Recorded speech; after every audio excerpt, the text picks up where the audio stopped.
किया। तो एजेंट के पास तो सारे रिकॉर्ड्स होंगे कि उन्होंने किनका पैसा लिया है, किनका कितना पैसा लिया है, कब कब लिया गया है। वो डिटेल आप जो कह रहे हैं कि ऐसे लोग हैं जिनका जो डायरेक्ट ब्रांच में नहीं जाते थे और वो एजेंट ही उनके घर चले जाते थे, वहां से वो पैसा कलेक्ट करते थे, फिर वो ब्रांच में आके जमा करते थे।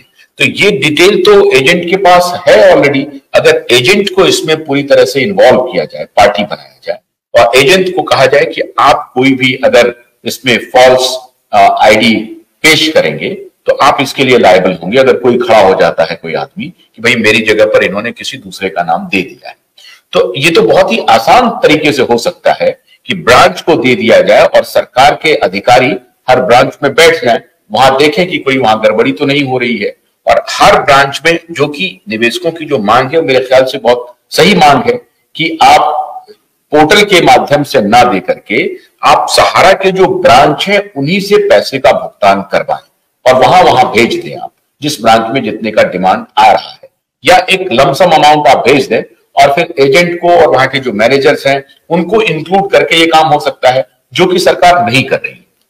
देखिए, सरकार जिस तरह आधार कार्ड बनाती है या वोटर कार्ड बनाती है या लोकल लेवल पे सेंसस कराती है, तो वो गांव-गांव तक पहुंचती है। तो यहाँ पर मैंने भी ये सजेस्ट किया था कि अगर कोई दिक्कत हो रही है और सहारा पर के रीजनल ऑफिस पे, उनके एजेंट पे सरकार का विश्वास नहीं जम पा रहा है, तो सरकार के पोस्ट ऑफिस तो हर गांव में है, हर तहसील में है, सब जगह पिन कोड बने हुए हैं। तो सरकार उन सब माध्यम का उपयोग करके जिस तरह घरों से पैसा लिया गया था घरों तक पहुंचाने की कोशिश करे।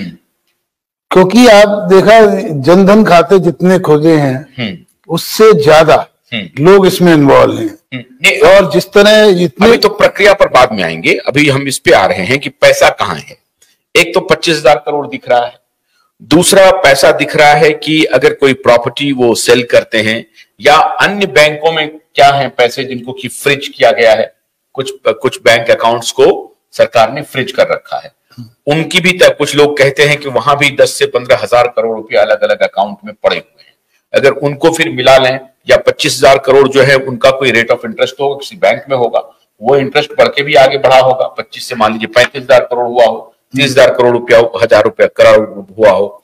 इन सबको मिला करके अगर आंकड़ा 40-50,000 तक जाता है और फिर छोटी मोटी प्रॉपर्टी जो है उनको सेल करके, जैसा अभी आपने कहा कि एमबी वैली अकेले का जो प्रोजेक्शन है वो 4.5 लाख करोड़ से ऊपर की संपत्ति है। अगर डिस्ट्रेस सेलिंग भी होता है तो भी 1.5 लाख 2 लाख करोड़ में वो बिकने के लिए तैयार हो सकता है, जो एक्चुअल रेट है उसका, है ना। 82,000 करोड़ का डिमांड है, 1 लाख करोड़ का हो जाए मान लीजिए इन्वेस्टमेंट का, तो इसका मतलब है कि सरकार की कंपनी सहारा एक प्रकार से सुरक्षित है, उसके पास एसेट है, वो सेल करके वापस दे सकती है। मतलब जो निवेशक हैं उनको भरोसा रखना चाहिए कि उनका पैसा नहीं जाएगा। खाली प्रक्रिया अपनानी चाहिए कि कब एमबी वैली को या तो बेचा जाए या अन्य सोर्स से जो पैसे हैं वो दिया जाए। वहां जब हम लोग गए थे तो निवेशक ने तो यहां तक कहा कि हम लोग इंतजार करने के लिए भी तैयार है, अगर ये पता लग जाए कि हमारा 10 लाख है, हमको 5 लाख मिल गया तो हम 5 लाख के लिए और इंतजार कर सकते हैं। हम कंपनी के साथ कोऑपरेट करने के लिए भी तैयार हैं, लेकिन हमारा 10 लाख में से एक पैसा नहीं मिल रहा है। तो ऐसी स्थिति में क्या करना चाहिए? क्या एमबी वैली को बेचने का प्लान करना चाहिए या किसी अन्य सोर्स से ये जो 25,000 करोड़ है उसका इमीडिएट भुगतान होना चाहिए?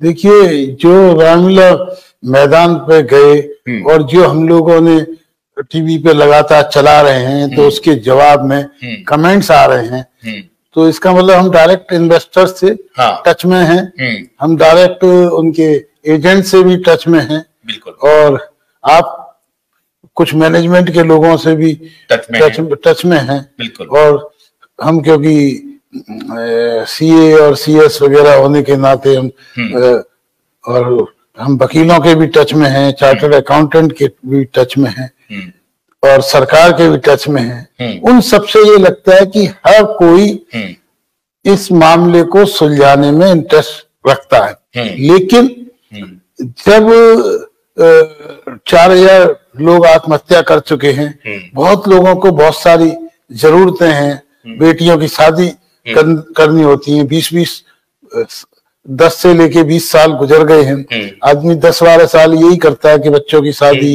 या, तो इसलिए काफी लोग डिस्ट्रेस में है।